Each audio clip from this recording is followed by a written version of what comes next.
सत साहिब दर्शकों, करवा चौथ भारत के खास त्योहारों में से एक है जो खास तौर पर विवाहित महिलाओं के लिए होता है। महिलाएं इस दिन अपने पति की लंबी उम्र के लिए व्रत रखती है और शाम को चंद्रमा के दर्शन करके ही व्रत खोलती है। यह व्रत सवेरे सूर्योदय से पहले लगभग 4 बजे से आरंभ होकर रात में चंद्रमा के दर्शन के उपरांत संपूर्ण होता है। परंतु विचारणीय विषय यह है कि क्या पत्नी के अन्न जल त्यागने से पति के प्राणों की रक्षा हो सकती है? करवा चौथ के दिन व्रत रखने के बावजूद उन पतियों की मृत्यु क्यों हो जाती है जिनकी पत्नियां यह व्रत करती हैं? क्या वे अपने पतियों के प्राणों की रक्षा के लिए प्रार्थना नहीं करती होंगी? दर्शकों, आज के हमारे इस स्पेशल एपिसोड में हम जानेंगे कि वास्तव में करवा चौथ का व्रत करना चाहिए या नहीं। तो चलिए शुरू करते हैं। अरे बेटा बहू। हाँ जी मम्मी जी। अरे वाह, आज तो मेरी बहू बहुत सुंदर लग रही है। हाँ माँ जी, आज करवा चौथ का व्रत है ना, तो मैंने रोहित की लंबी उम्र के लिए व्रत रखा है। शाबाश बहू, यही तो सुहागनों की पहचान होती है।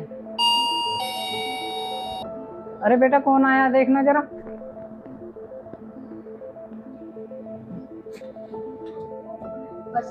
अरे निशा, तुम आओ, अंदर आओ। नमस्ते आंटी। नमस्ते बेटा, बहुत दिनों बाद आए हो। बच्चों के एग्जाम्स थे ना, इसलिए मिलने नहीं आ पाई मैं।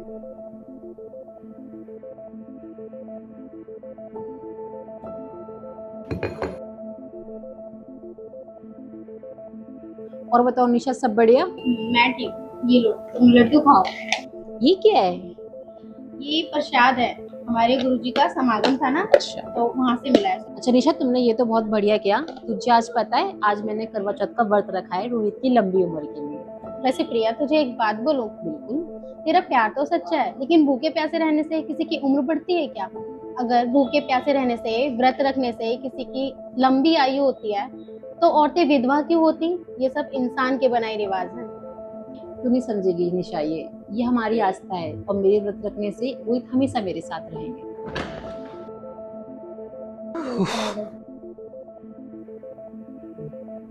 और रोहित, कैसा रहा दिन आपका आज?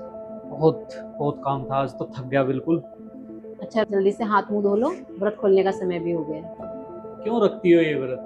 कुछ नहीं होता है व्रत रखने से, भूखे मर के क्या मिलेगा? हाँ, कब से मैं भी इन्हें यही समझाने की कोशिश कर रही हूँ। नो प्रिया, सच्चाई ये है कि मनुष्य जन्म का उद्देश्य है सच्चे सतगुरु की शरण में जाकर सच्ची भक्ति करना, वरना 84 लाख योनियों में बहुत दुख उठाने पड़ते हैं। चल छोड़ यार, मुझे व्रत खोलने की तैयारी भी करनी है। ठीक है रोहित, आप भी हाथ मुंह धो लो जाके। आज समाज में अंधविश्वास इस कदर बढ़ गया है कि लोग सच्चे ज्ञान की बातें सुनने तक को तैयार नहीं हैं। तुम आए तो आया मुझे याद, गली में आज चांद निकला, जाने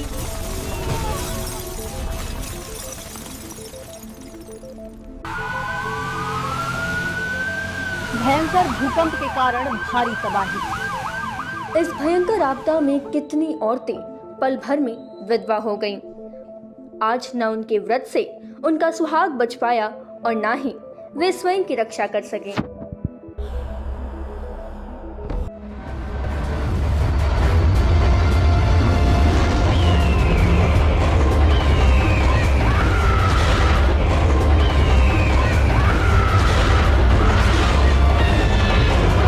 देखो, हम ये कहाँ आ गए? प्रभु, आप कौन? तुम धर्मराय के लोक में हो। लेकिन महाराज, हम यहाँ कैसे? तुम्हारी मृत्यु हो चुकी है। मनुष्य जन्म का मूल उद्देश्य था सद्गुरु की खोज करके सत्य भक्ति करना। प्रिया, क्या तुमने अपना वादा निभाया? लेकिन प्रभु, मुझे किसी ने बताया ही नहीं। मैं तो करवा चौथ जैसे व्रतों को ही पूजा समझ बैठे। झूठ मत बोल मूर्ख आत्मा, तुझे बताया था पर तूने अनसुना किया। ये देख। नो प्रिया, सच्चाई ये है कि मनुष्य जन्म का उद्देश्य है सच्चे सतगुरु की शरण में जाकर सच्ची भक्ति करना, वरना 84 लाख योनियों में बहुत दुख उठाने पड़ते हैं। हर जन्म में वादा करके जाती हो कि सत्य भक्ति करोगी, लेकिन माया जाल में फंसकर खाली हाथ लौट आती हो। अब भुगतो दंड। अब ना जाने कब भी मनुष्य जन्म मिलेगा और हम सतगुरु की शरण पाएंगे, जब तक ये दुखी हमारी सच्चाई है। अब जाओ गधे की योनि में। माफ कर दो महाराज जी। दर्शकों, आपने देखा करवा चौथ के दिन सुहागिनी अपने पति की लंबी उम्र की कामना के लिए भूखी प्यासी रह रही थी। उन्हें अज्ञानी धर्मगुरुओं द्वारा मनमाना आचरण बताया गया था।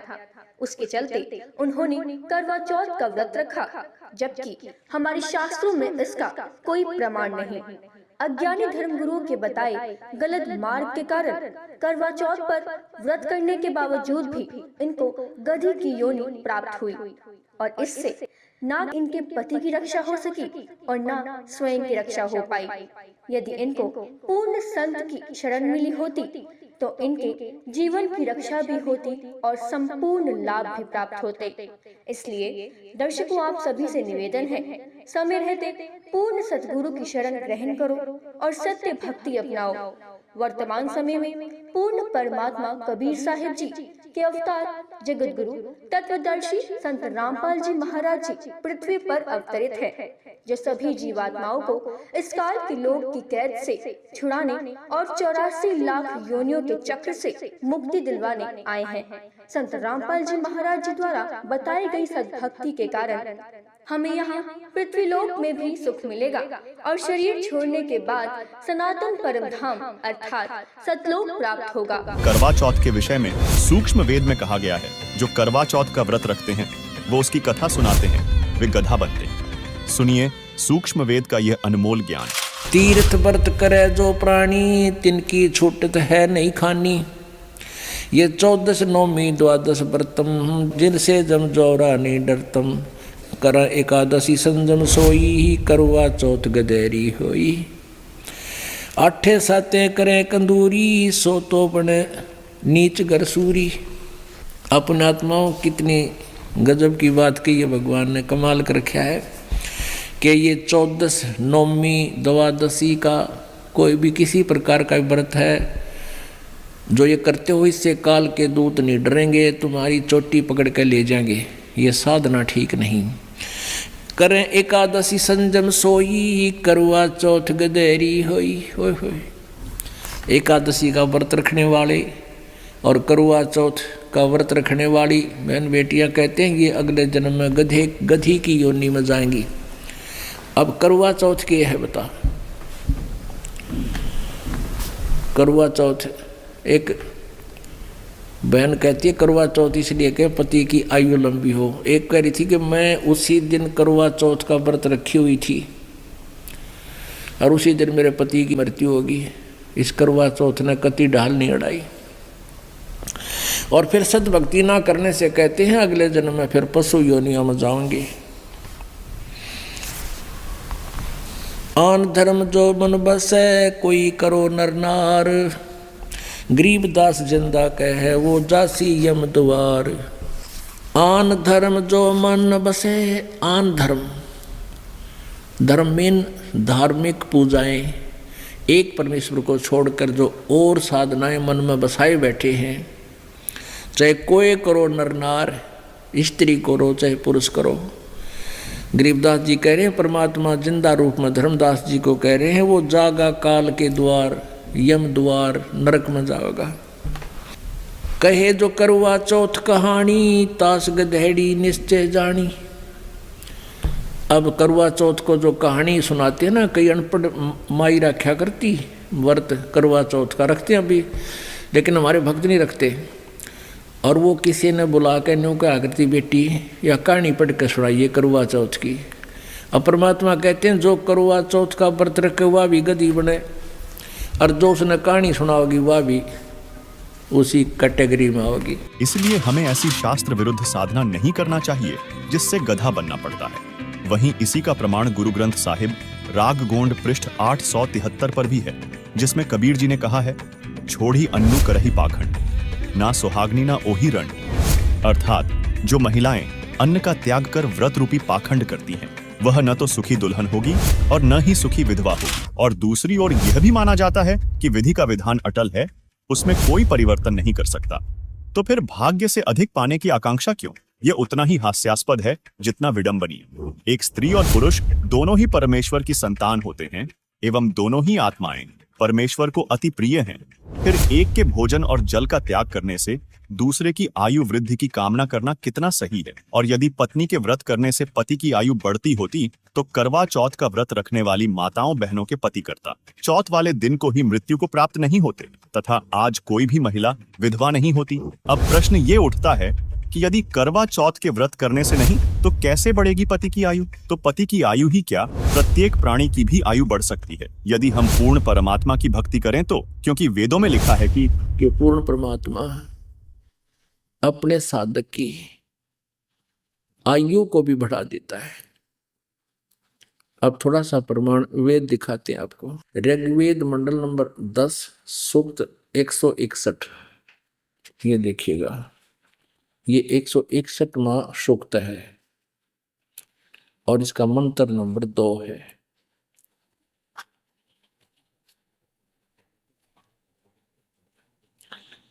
यदि किसी रोगी की जीवन शक्ति समाप्त हो, यदि वह सीमा से भी परे हो गया है, यदि वह मृत्यु के सन्निकट चला गया है, तो भी उसे मैं भारी कष्टप्रद रोग के पंजे से मुक्त कराऊं तथा उसे 7 वर्ष के जीवन हेतु 100 वर्ष के जीवन हेतु सत सरदाए, यानी 7 माने 100, शरद माने सर्दी ऋतु, नौकाग्रहण इसने 40 दिवाली खा रखी है।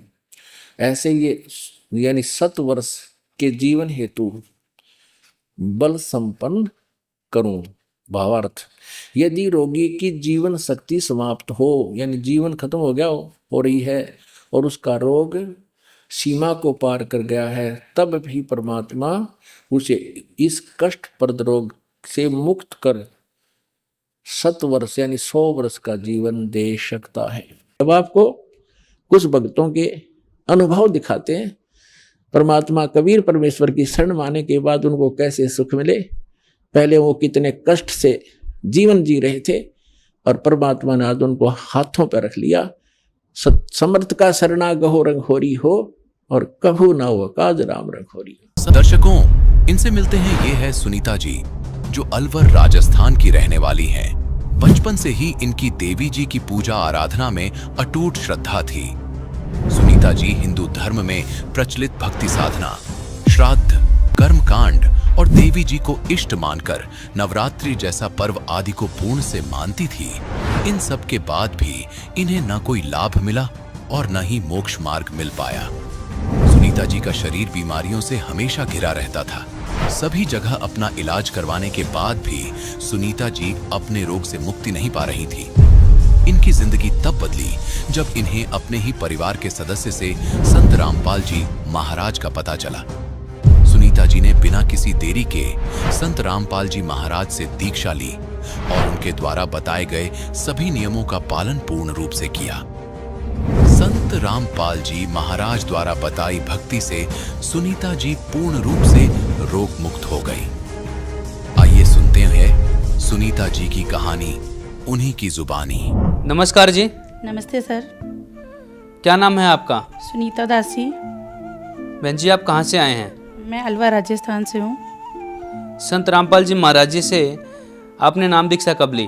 7 दिसंबर 2009 को। संत रामपाल जी महाराज जी से नाम दीक्षा लेने से पहले आप क्या भक्ति साधना करते थे? जो हिंदू धर्म में प्रचलित है वही साधना, देवी देवताओं को मानना, मतलब और जो पूर्वज करते, श्राद्ध, पितृ पूजा सब कुछ करते थे। व्रत भी रखती थी। मैं छोटी सी थी जब से मंदिरों में जाना, जैसे महिलाओं को, बुजुर्ग महिलाओं को देखती थी, उनके अकॉर्डिंग ही मैं उनका पीछा, जैसे वो परिक्रमा लगाती तो मैं भी लगाती थी, सब कुछ वो करती थी। मैं छोटी सी से मतलब पूजा अर्चना में बहुत ज़्यादा मतलब मुझे श्रद्धा थी। नवरात्रि हमारे मायके पक्ष में होता नहीं था, लेकिन मैं देवी जी को बहुत ज़्यादा इष्ट मानती थी, इसलिए घर वाले मना भी करते थे, तो मैं पड़ोस में जाके नवरात्रि की पूजा करती थी। बहन जी, यह भक्ति साधना करने से आपको क्या लाभ प्राप्त हुए? सर, लाभ की तो बस कुछ भी प्राप्त नहीं हुआ, क्योंकि 14 साल की उम्र में ही मेरी मम्मी का निधन हो गया था। मैं जानती भी नहीं थी कि भगवान से किस तरह से पूजा अर्चना करनी है, किस तरह से क्या मन्नत मांगनी है। हमारे अलवर राजस्थान में ही भर्तरी बाबा की स्थान है, धार्मिक स्थल है, वहाँ पर सब सवामनी वगैरह करते थे। तो मैं बहुत छोटी थी, तो मैं वहाँ पर मैं भी गई थी धार्मिक स्थल पर। भर्तरी बाबा के सामने कहा यहाँ पे जो भी मांगते हैं वो मन्नतें पूरी होती है। मैंने भर्तरी बाबा जी के जाके कहा कि हे भर्तरी बाबा, मेरी मम्मी को सही कर दोगे तो मैं सवामनी करूँगी। लेकिन कुछ भी लाभ नहीं हुआ। जिसने जहाँ कहा हमने वो व्रत किया, लेकिन फिर भी किसी ने भी मेरी मम्मी को नहीं बचाया। इतनी पूजा करते करते मुझे इतनी प्रॉब्लम हो, शादी के बाद 1 साल बाद से ही मैं बीमार रहने लगी। बहुत चारों तरफ डॉक्टरों को दिखाते थे, लेकिन डॉक्टर समझ ही नहीं पाते थे कि इसको क्या बीमारी है। किसी डॉक्टर ने मतलब फिशर का ऑपरेशन कर दिया, किसी ने अपेंडिक्स का ऑपरेशन कर दिया, उसके बावजूद भी मेरी बीमारी एज इट इज़ बनी रहती।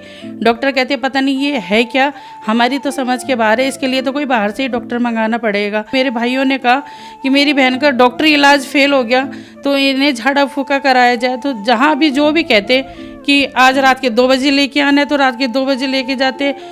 किसी कहे कि पुल के नीचे ये कर आओ, कि सिंदूर लिया, कोई मृग नैनी का वो खा लो, जो कहा जो हमने किया, लेकिन मैं मौत के मुंह में जाती रही, कोई हमें बचा नहीं पाया। जैसे रात होती तो रात होते ही मेरे शरीर में अजब सा पेन, इतना ज़्यादा कि जैसे करंट लग रहे हैं, शरीर में आग कोई जला रहा है मेरे शरीर को, इस तरह की पीड़ा होती थी। सब सोते थे लेकिन मैं पूरी रात तड़पती थी, मतलब जैसे बिना पानी के मछली तड़पती है इस तरह से मैं तड़पती थी। कोई मतलब इलाज ही नहीं था। और सब ये कहते कि दुर्लभ जी जयपुर जैसे बड़े हॉस्पिटल में मेरा इलाज चला, और डॉक्टर भी ये कहते थे कि ये तुम्हारी मेंटेलिटी है, तुम्हें कुछ भी नहीं है। बॉम्बे से मेरी बुआ है केसरमई, तो उन्होंने ही मुझे बताया कि बेटा तू इतनी बीमार रहती है, एक बार हमारे गुरुजी के पास जो भी जाता है सही हो जाता है, उनके पास सारी इलाज मतलब बीमारियों का इलाज है। तो हम गुरु में कोई विश्वास नहीं करते थे, आश्रम वगैरह हम मानते नहीं थे कि आश्रम में तो ऐसा वैसा होता है। मतलब बुआ जी ने कहा नहीं, एक बार चल के देख कि वहाँ पे क्या होता है। फिर हम उनके कहने पे आश्रम गए। 7 दिसंबर 2009 को संत रामपाल जी महाराज से नाम दीक्षा ली। संत रामपाल जी महाराज की शरण में जाने के बाद गुरुजी ने मेरे ऊपर, परमात्मा ने इतनी रजा की कि जो डॉक्टर समझ ही नहीं पा रहे थे कि मुझे बीमारी क्या है। मेरी MRI की रिपोर्ट 1 साल पहले डॉक्टरों को उसमें जो ट्यूमर था वो नज़र नहीं आया, लेकिन जब संत रामपाल जी महाराज ने मुझे आश्रम से भेजा कि बेटा अब दोबारा एक बार डॉक्टरी इलाज लो, तब उसमें उसी 1 साल जो पहले MRI हुई थी उसी में ही सब डॉक्टरों को वो ट्यूमर की रिपोर्ट नज़र आ गई। उन्होंने कहा कि ये पहले हमें क्यों नहीं दिखाई दी। उसके बाद तो मुझे बॉम्बे भेजा गया। तो मतलब AC कोच में मेरी सीट होती थी, रिजर्वेशन होता था, लेकिन मैं बैठ भी नहीं सकती थी पूरे टाइम। मतलब अलवर से और बॉम्बे तक मैं खड़ी ट्रैवलिंग करती थी। मुझे देख के सामने वाला भी रोने लग जाता था, इतनी तड़पती थी कि कोई मुझे मतलब कोई सो ही नहीं पाता था। सब देखते थे कि ये कितनी तड़पती है, इतना ज़्यादा पेन होता था कि बता नहीं सकती। वो दिन याद करके सर, मेरे छोटे छोटे बच्चे थे, मैंने परमात्मा से कहा कि परमात्मा मेरे बच्चे मेरे बिना अनाथ हो जाएंगे। परमात्मा ने कहा कि बेटा बंदी छोड़ तेरे साथ है, मैं तेरे साथ हूँ, तो जा डॉक्टर के पास। जैसे ही मैं गई वहाँ पे उन्होंने कहा कि 36 घंटे का ऑपरेशन है। डॉक्टर खुद भी नहीं बता पा रहे थे, 2 डॉक्टर थे, आधे शब्द वो बोल रहे थे, आधे वो बताने में भी हिचकिचा रहे थे कि इसको कैसे बताया जाए कि किस तरह की बीमारी है इसे। फिर भी जैसे तैसे करके उन्होंने बताया। उन्होंने कहा कि आपको लेट बात की जगह हटा दी जाएगी, परमानेंट थैली लगी जाएगी, इस तरह के करके उन्होंने मेरा मेजर ऑपरेशन बताया। 3 बार डॉक्टरों ने मुझे ऑपरेशन की डेट दी। तो जैसे ये पहली बार बताया तो मैं इतनी रोई गुरुजी के सामने आ गई कि गुरुजी अब मैं क्या करूं। संत रामपाल जी के सामने गिड़गिड़ाई। परमात्मा ने कहा बेटा मैं तेरे साथ हूँ, तू जा। मैं जब भी ऑपरेशन के लिए बॉम्बे जाती तो गुरुजी के आश्रम में ज़रूर आती थी आशीर्वाद लेने के लिए। परमात्मा कहते कि तू जा, मैं तेरे साथ हूँ। एक बार हमने मेडिसिन तक ले ली थी, लेकिन फिर मैं गुरुजी को मैंने ईमेल भेजा बॉम्बे से कि गुरुजी अब मुझे कोई नहीं बचा सकता, मेरा क्या होगा। परमात्मा ने कहा कि बेटा चिंता मत कर, मैं तेरे साथ हूँ, मैं तेरे साथ कुछ भी बुरा नहीं होने दूंगा। उन्होंने दूसरी बार भी मेरा ऑपरेशन टाल दिया। तीसरी बार फिर डॉक्टरों ने कहा कि लास्ट डेट दी। मैं कहा बार बार मुझे ये डेट दी जा रही है और अब मेरा क्या होगा। मैं तीसरी बार, हमारा नंबर आने वाला था, डिस्प्ले पे नंबर आने वाला था। डॉक्टर ने कहा वेट करो, क्योंकि मीटिंगें चलती थी मेरी। जब डॉक्टर बताते थे उससे पहले मीटिंग करते थे, फिर उसके बाद हमें बताते थे कि मेरे साथ क्या होना है और क्या नहीं होना। फिर उन्होंने जगह जगह मतलब सारे 4-5 टीम होती थी, गैस्ट्रोलॉजी की, प्लास्टिक सर्जरी, सबसे मिलने के लिए कहा कि तुम जाओ। तो मैं जिस भी टीम से मिलती थी तो वो कहते थे तुम्हें पता है तुम्हारा कितना बड़ा ऑपरेशन है, तुम्हें पता है तुम्हारा कितना बड़ा, मतलब पूरा टाटा मेमोरियल के जो डॉक्टर थे, जो मेरा डॉक्टर अजय पुरी, वो सब हिल से गए थे कि ये क्या बीमारी है और मैं उस पेशेंट से मिलना चाहता हूँ जो ये ऑपरेशन कराने के लिए तैयार हुई है। मैं तैयार केवल इसलिए हुई थी कि मेरे छोटे छोटे बच्चे थे और मेरे जो नंद की जेठ थे वो डॉक्टर थे। उन्होंने कहा कि अगर भाभी ऑपरेशन कराती है तो हो सकता है ये 8-10 साल जिंदा भी रह जाए और अपने बच्चे देख सकती है, इनके बच्चे बड़े हो जाए इतने। तो डॉक्टर भी कह रहे हैं कि मैं वो पेशेंट से दोबारा मिलना चाहता हूँ कि उसने इतना बड़ा ऑपरेशन जो 36 घंटे किससे कहते हैं, हमारी आंखें इन्हीं पे गड़ी रहेगी, ये कैसे, मतलब किस तरह से इन्होंने हाँ किया है। लेकिन सिर्फ मैं अपने बच्चों की वजह से मैंने इतना बड़ा ऑपरेशन के लिए हाँ किया था। फिर डॉक्टर ने आखिर में डॉक्टरों ने कह दिया, तीसरी बार जब डिस्प्ले पे नंबर आया तो मैं मेरे हस्बैंड से कह रही थी कि 2 बार तो गुरुजी ने बचा लिया, अब मैं वापस नहीं जाऊंगी, अब मैं यहीं पे ही मर जाऊंगी। इतने में डिस्प्ले पे नंबर आया और डॉक्टर ने कह दिया कि हम आपका इलाज नहीं कर सकते क्योंकि आपकी बीमारी अब हमारे बस की बात नहीं है, ये बहुत ज़्यादा फैल चुका है और हम कुछ भी नहीं कर सकते। अब हम ऑपरेशन भी नहीं कर सकते क्योंकि आपके पैर भी हटाने पड़ेंगे हमें। डॉक्टर ने कहा वैसे तुम अच्छे से चल रही हो, फिर रही हो, लेकिन हमें पैर फिर भी काटने पड़ेंगे और हम जीते जी आपको व्हील चेयर पर नहीं बैठा सकते। फिर डॉक्टरों ने मुझे कह दिया कि सिर्फ 1-1.5 महीने के लिए हम आपको ज़िंदा रख सकते हैं, जो आपको रेडिएशन लगेगा। फिर मैंने रेडिएशन के लिए मना करा। उन्होंने कहा नहीं, आपको रेडिएशन तो लेना ही पड़ेगा, जिससे आपके ट्यूमर को हम मतलब बिल्कुल हटा तो नहीं सकते, लेकिन 1-1.5 महीने के लिए आपकी उम्र बढ़ सकती है। इतना ज़्यादा पेन होता था कि मैं व्हील चेयर पर चलने लग गई थी, व्हील चेयर पर चलती थी। फिर थोड़े दिन आश्रम में रही, फिर बिल्कुल मुझे गुरु संत रामपाल जी महाराज ने कहा कि बेटा घर जाओ, तो फिर मैं धीरे धीरे अपने पैरों पे चलने लगी। लेकिन मैंने बॉम्बे में डॉक्टरों ने कहा कि अब आपका ऑपरेशन तो नहीं हो सकता, लेकिन आपको रेडिएशन तो लेना ही पड़ेगा। फिर डॉक्टरों के कहने पे मैंने रेडिएशन लिया। फिर मेरा 39 रेडिएशन लगा था। तो जैसे मैंने देखती थी कि 10-15 रेडिएशन के बाद किसी की स्किन जल के मतलब घाव से बाहर हट रही है, वो हो रहा है, तो मैं डरती थी कि मेरे साथ भी ऐसे ही होगा। मेरा तो 39, लेकिन डॉक्टर भी देख के कमाल शॉकिंग हो गए कि मतलब इतना रेडिएशन लगने के बाद भी मेरी स्किन पे कुछ भी नहीं हुआ। और डॉक्टर ने कहा कि रेडिएशन के दौरान आपकी तबीयत बिगड़ सकती है, आप साड़ी नहीं पहन सकते, गाउन पहनोगे, चल नहीं सकते, मतलब। लेकिन मेरे साथ ऐसा कुछ भी नहीं हुआ। मैं लास्ट टाइम तक साड़ी भी पहने हुए थी, क्योंकि उन्होंने कहा गाउन पहनोगे क्योंकि वो शरीर में चिपक जाएगा, क्योंकि घाव बन जाएगा रेडिएशन लगने के बाद। लेकिन मेरे साथ ऐसा कुछ भी नहीं हुआ। जहाँ भी मैं जाती तो सब कहते हैं कि ये शान भोपे के, उसके बाद भी कहते हैं कि वहाँ चलो वहाँ चलो। मैंने कहा कि चाहे कुछ भी हो जाए, मैंने पूरी दुनिया देख ली, जहाँ जहाँ हमें देखना था वो देख चुकी। अब संत रामपाल जी महाराज की शरण छोड़ के कहीं नहीं जाऊँगी, चाहे मेरी जान ही चली जाए। बस परमात्मा का वो दिन था, परमात्मा ने ऐसी रजा करी कि सिर्फ एक रेडिएशन ही लिया, और रेडिएशन इसका कोई वैसा इलाज नहीं है, केवल वो रोक सकता है, बीमारी ख़त्म नहीं कर सकता।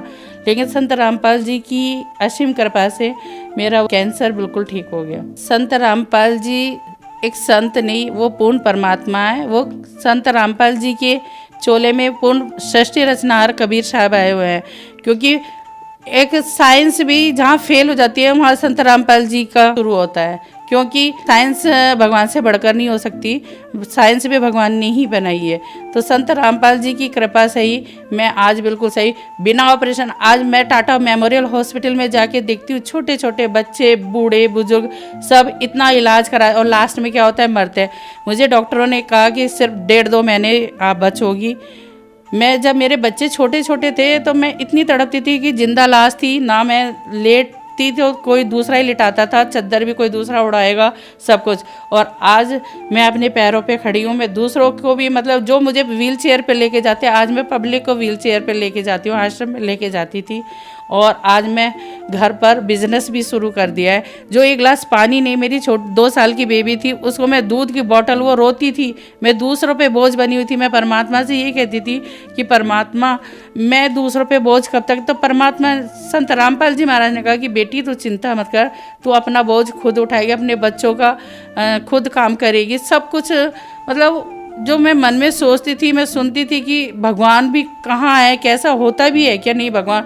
मैं जब शुरू में संत रामपाल जी महाराज के पास गई तो मैं तड़पती थी इतना ज़्यादा। ऐसा नहीं है, मैं 8 साल तक दिन रात क्या होता है, मैं सोती नहीं थी, पूरी दुनिया सोती थी, मैं पूरी रात जगती थी, खड़ी रहती थी। मतलब पूरा टाइम मैं यही सोचती थी कि कब दिन की चिड़िया की आवाज़ आए। कब मैं बॉम्बे में 4 महीने रही थी तो मुझे ये लगता है कि कब सुबह लोकल ट्रेन 4 बजे शुरू हो जाती है, तो कब लोकल ट्रेन की आवाज़ शुरू हो कि भाई दिन निकल।